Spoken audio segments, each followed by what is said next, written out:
370 और 35A के हटने के बाद जो लोग जश्न मना रहे थे, आज वही जम्मू कश्मीर के अंदर बंद की कालें दे रहे हैं।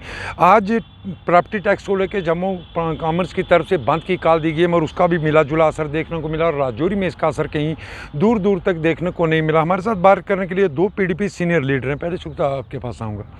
जो लोग कल तक जश्न मना रहे थे 370-35A के हटने का, आज वो लोग प्रोटेस्ट नहीं, ये जो कंसिक्वेंसीज़ है ना 370 के टूटने के बाद के कंसिक्वेंसीज़ हैं वो यही हैं। और हमने 5 अगस्त को ही ये कहा था। हम कोई गायब नहीं जानते थे, लेकिन हमें पता है कि अगर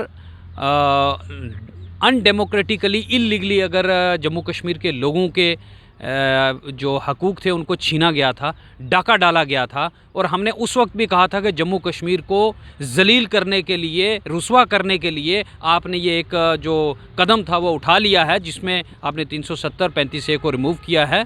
तो अब जो है इसके कंसिक्वेंसेस जम्मू कश्मीर के लोगों को भुगतने पड़ेंगे। वही कंसिक्वेंसेस हैं, ये वही एक पार्ट है प्रॉपर्टी टैक्स। इससे पहले आपने देखा है लैंड एविक्शन यहाँ चल रहा था और वो किसी वजह से थोड़ा सा हल्ट हुआ है।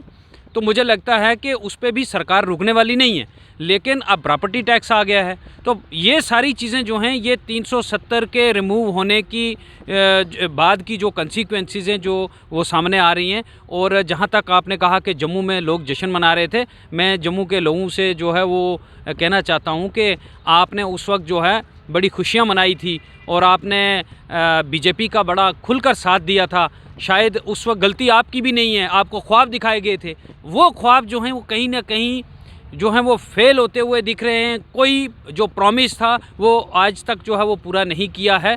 अब बीजेपी के लोग जो हैं वो भी समझते हैं, लेकिन बदकिस्मती से उनके मुंह पर ताला है, वो बोल नहीं सकते हैं। जो बाकी वाले लोग बोलते हैं वो उनको कहते हैं कि ठीक है, आप अच्छी बात कर रहे हो, आप हमारे बच्चों की बात भी कर रहे हो। तो इसलिए मैं ये कहना चाहता हूँ कि ये जो जम्मू बंद की काल दी गई है बार एसोसिएशन की तरफ से, चाहे चैम्बर ऑफ कॉमर्स इंडस्ट्रीज़ की तरफ से, चाहे किसी दूसरी जमात की तरफ से, तो ये जो है ये उनका हक बनता है और सरकार को इसको समझना चाहिए और ये प्रॉपर्टी टैक्स जैसे काले कानून जो हैं जम्मू कश्मीर के लोगों पर नहीं थोपने चाहिए। मैं आ रहा हूँ आपके पास दोबारा। ताजिम साहब, क्या समझा हमें इसको 370 और 35A के हटने के साइड इफ़ेक्ट इनके नज़र आ रहे हैं? जी बिल्कुल, इसमें कोई दो राय नहीं है कि जो हमें यहाँ पे एक हमारे जो हकूक़ थे उनको उनके ऊपर छीना गया, उनके ऊपर डाका डाला गया, जैसे कि शौकत साहब ने फरमाया है। तो हमारा ये मानना हमेशा से ये रहा है और हमारी लीडरशिप का भी कि 5 अगस्त 2019 के बाद जो रियासत जम्मू कश्मीर में जिस तरह के दावे किए जा रहे थे, जो ख्वाब यहाँ दिखाए गए थे, आज वो तमाम ख्वाब चकनाचूर होते नज़र आ रहे हैं। और अब आपके पास कोई दूसरा अल्टरनेट नहीं रह गया है, बजाय इसके कि आप ये कहें कि अपने इन जो आपने शीशे तबाह कर दिए, तोड़ दिए हैं, उनको अब आप गोंद लेके जोड़ने की कोशिश कर रहे हैं। लेकिन आपको ये पता होना चाहिए कि वो दरारें वहीं वैसी की वैसी रहेंगी। ये जो आपने जम्मू कश्मीर के साथ किया है, यहाँ के लोग इसका खमियाजा भुगतते रहेंगे और मुझे अफसोस है इस चीज़ का। और आने वाले वक्त में भी आज जम्मू के लोग भी आज समझ चुके हैं, लद्दाख के लोग भी समझ चुके हैं कि जो यहाँ की हमारी पार्टी पीपल्स डेमोक्रेटिक पार्टी की लीडर महबूबा मुफ्ती साहिबा जो कह रही थी, आज वही चीज़ें सामने आ रही हैं। तो यहाँ से किसी लीडर की जो है फार साइटेडनेस का पता चलता है कि वो कहाँ तक सोचता है और कहाँ तक उसकी सोच है। जिस तरह के हालात में मैं आता हूँ ताजिम साहब, आपके बताता, जिस तरह के हालात जम्मू कश्मीर के अंदर बन रहे हैं, हर रोज़ एक नया कानून। इससे पहले अगर बात करें लैंड को लेके मामले सामने आए, अब नया प्रॉपर्टी टैक्स का मामला सामने आया। किस तरह देखते हैं आप आने वाले जम्मू कश्मीर? देखिए जनाब, जम्मू कश्मीर उसी दिन जो है वो डिग्रेड होने की तरफ बढ़ गया था जब यहाँ से 370 को हटाया गया था। और जो बीजेपी की जो सोच है जम्मू कश्मीर को लेके, वो एक ही सोच है कि जम्मू कश्मीर के लोगों को पॉलिटिकली, इकनॉमिकली, सोशली हर तरीके से वीक किया जाए। और जब लोग जो हैं वो वीक हो जाएंगे और लोग जो हैं वो दिल्ली की तरफ देखेंगे, हमसे भीख मांगेंगे, फिर हम इनको जलील करेंगे, रुस्वा करेंगे, तो फिर हमारा पूरा कंट्रोल होगा इनके ऊपर। और जिस तरह बीजेपी चलाना चाहेगी उस तरह से चलेंगे। लेकिन मैं ये चीज़ वाज़िया कर देना चाहता हूँ, जम्मू कश्मीर के लोग दानिश्वर लोग हैं। इन्होंने बड़ी इस तरह की जो है वो हालात देखे हैं। 30-32 साल हो गए मिलिटेंसी को देखते हुए। यहाँ के बड़े दानिश्वर लोग हैं, पॉलिटिकली बड़े मैच्योर लोग हैं। और मैं ये बता दूं कि बीजेपी के ये जो नेफर डिज़ाइंस हैं इनमें वो कामयाब होने वाले नहीं हैं। उन्होंने हालात देखे हैं, इस वक्त जम्मू कश्मीर में क्या हालात हैं, लोग बोल नहीं रहे हैं। जो बोलता है, हमारे यहाँ तो नहीं, लेकिन जो बोलता है जम्मू कश्मीर में उसके ऊपर एक्शन लिया जाता है। कश्मीर में आप देखते हैं जो बोलता है उसको उठा के जेल में डाला जाता है। तो यहाँ तो पाबंदी है, बोलने पर भी पाबंदी है। अपोजिशन को ख़त्म कर दिया है, चाहे उसमें अपोजिशन की कोई भी पार्टी हो, चाहे जम्मू कश्मीर में हो, लेकिन इसका असर जम्मू कश्मीर में ज़्यादा दिखता है, हिंदुस्तान में कम दिखता है। अपोजिशन को बिल्कुल ख़त्म कर दिया है, बोलने ये देते नहीं हैं। इन्होंने अपनी एजेंसीज़ रखी हैं, जैसे ईडी है, एनआईए है, दूसरी तीसरी एजेंसीज़, उनको ये उनका मिसयूज़ करके दिल्ली में देखिए क्या हालात बना के रखे हैं।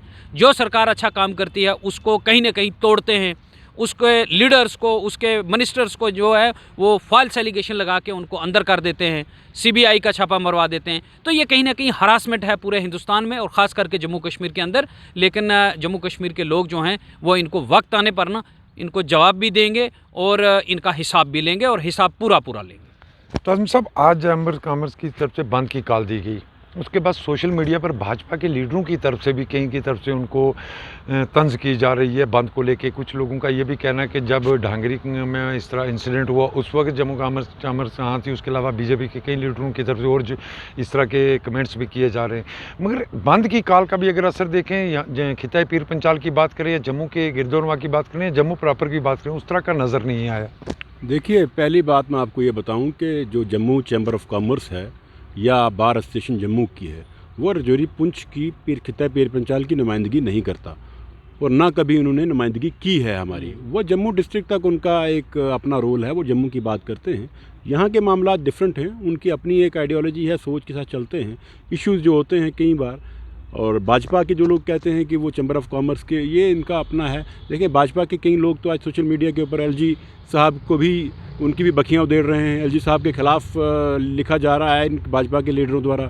आज ये कहा जा रहा है इनके द्वारा कि जो एलजी साहब हैं वो यहाँ इलेक्शन नहीं करवाने देना चाहिए। बीजेपी के लोग कह रहे हैं, हम नहीं कह रहे कि ये इलेक्शन नहीं करवाने देना चाहते, इसलिए एलजी साहब जो है यहाँ पे ऐसे फैसले ले रहे हैं जिससे ये लगे कि यहाँ हालात ठीक नहीं है। तो एलजी साहब के ऊपर बीजेपी के लोगों ने खुद सवालिया निशान लगा के रखा हुआ है।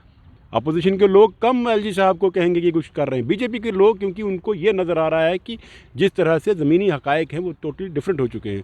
तो इसलिए ये खुद बौखलाए हुए हैं भारतीय जनता पार्टी के लोग। आज जो सर्विस सिलेक्शन बोर्ड की हालत देखिए, आज कश्मीरी पंडितों की हालत देखिए, आज अनएम्प्लॉयमेंट की हालत देखिए, आज ज़मीनों की हालत देखिए, कभी प्रॉपर्टी टैक्स। इसलिए इस वक्त बहुत अशद ज़रूरत है कि मरकज़ी हुकूमत जम्मू कश्मीर में जो जमहूरी तर्ज़ अमल है उसको यहाँ कायम करे और कायम करने के बाद यहाँ की हुकूमत लोगों के हाथों में दे, जो डेमोक्रेसी का मेन मकसद है।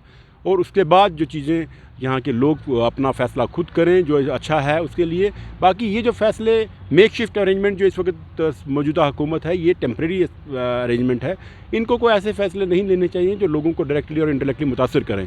तो इसलिए यहाँ पे जमहूरी तर्ज़ अमल का होना बहुत ज़रूरी है, जो कि पिछले 5-6 साल में उन डेमोक्रेटिक वैल्यूज़ को पूरा तबाह कर दिया गया है जम्मू कश्मीर के हवाले से, क्या पूरे हिंदुस्तान के हवाले से। अगर आप देख लें, अगर ईडी छापा आज मुझे बताइए पिछले 8 साल में ईडी और सीबीआई और बाकियों के छापे अपोजिशन के लोगों के ऊपर ही क्यों पड़ रहे हैं। कर्नाटका में बीजेपी की एमएलए के बेटे से 6 करोड़ रुपया कैश पकड़ा जाता है, उसके घर किसी के ऊपर ईडी और सीबीआई का छापा नहीं जाता है। तो ये सामने लगता है कि ये टारगेट करके और उसका बायस तरीके से अप्रोच की जा रही है। तो हम समझते हैं कि ये ज़्यादा देर तक चलने वाले नहीं है। हिंदुस्तान एक बहुत बड़ा मुल्क और बड़ा एक संजीदा मुल्क है, यहाँ के लोग बड़े संजीदा हैं और ये आने वाले वक्त पे एक ऐसा फ़ैसला करेंगे जिससे हिंदुस्तान की डेमोक्रेटिक वैल्यूज़ जो हैं वो अपहोल्ड रह सकें, क्योंकि हम पूरे दुनिया को एक मैसेज देने वाले लोग हैं हिंदुस्तान के। तो लेकिन पिछले 7-8 साल में यहाँ पे जिस तरह से गवर्नमेंट, मरकज़ी हुकूमत ने रोल प्ले किया है जम्मू कश्मीर को लेकर, वो बहुत ही मायूस कुन है। और हमें उम्मीद है इंशाल्लाह हर काली रात के बाद सुबह होनी है, हर अंधेरे के बाद सुबह का होना लाजिम है। तो इंशाल्लाह हम इसी उम्मीद के साथ हैं कि कल को सुबह होगी और इस नई सुबह में जो काम यहाँ पे रियासत जम्मू कश्मीर के लोगों के साथ या लद्दाख के लोगों के साथ इल्लीगल किए गए हैं या उनके जज्बातों के साथ खेला गया है, उसका जमहूरी तरीके से इनसे हिसाब लिया जाएगा। शुक्रिया। हर काली रात के बाद एक सुबह होती है, आपने सुना होगा, क्योंकि जम्मू के अंदर चैम्बर्स एंड कॉमर्स की तरफ से बंद की कॉल दी गई है प्रॉपर्टी टैक्स को लेकर, मगर उसका असर कहीं दूर दूर तक नज़र नहीं आता। और जिस तरह पीडीपी के लीडरान का कहना था कि 370 और 35A के जब हटाया गया था, वही लोग जो जश्न मना रहे थे आज वही सड़कों पर हैं, क्योंकि ये बातें पहले ही कही जा रही हैं कि इसको जम्मू कश्मीर के अंदर 370 और 35A के हटने का साइड इफ़ेक्ट भी कहा जा रहा है कि इसके साइड इफ़ेक्ट अब शुरू हो चुके हैं। हालांकि ये कहा था काफ़ी अरसा से शुरू हुए, मगर अब इनमें इजाफा होना शुरू हो चुका है। मगर जिस तरह बंद की कॉल दी गई, उसमें राजौरी हो, पुंछ हो, खिताई पीर पंचाल में इसका असर दूर दूर कहीं तक देखने को नहीं मिल रहा। हालांकि ये भी कहा जा रहा है कि जो जम्मू की ये एसोसिएशन है, इनका खिताई पीर पंचाल के अंदर कोई वजूद नहीं है, ये सिर्फ जम्मू के डिस्ट्रिक्ट के अंदर तक ही महदूद है। मेरी इस खबर पर अपनी राय ज़रूर दें, क्योंकि मैं हर रोज़ आपके सामने एक नए टॉपिक के साथ हाज़िर होता हूँ। अल्लाह हाफिज़।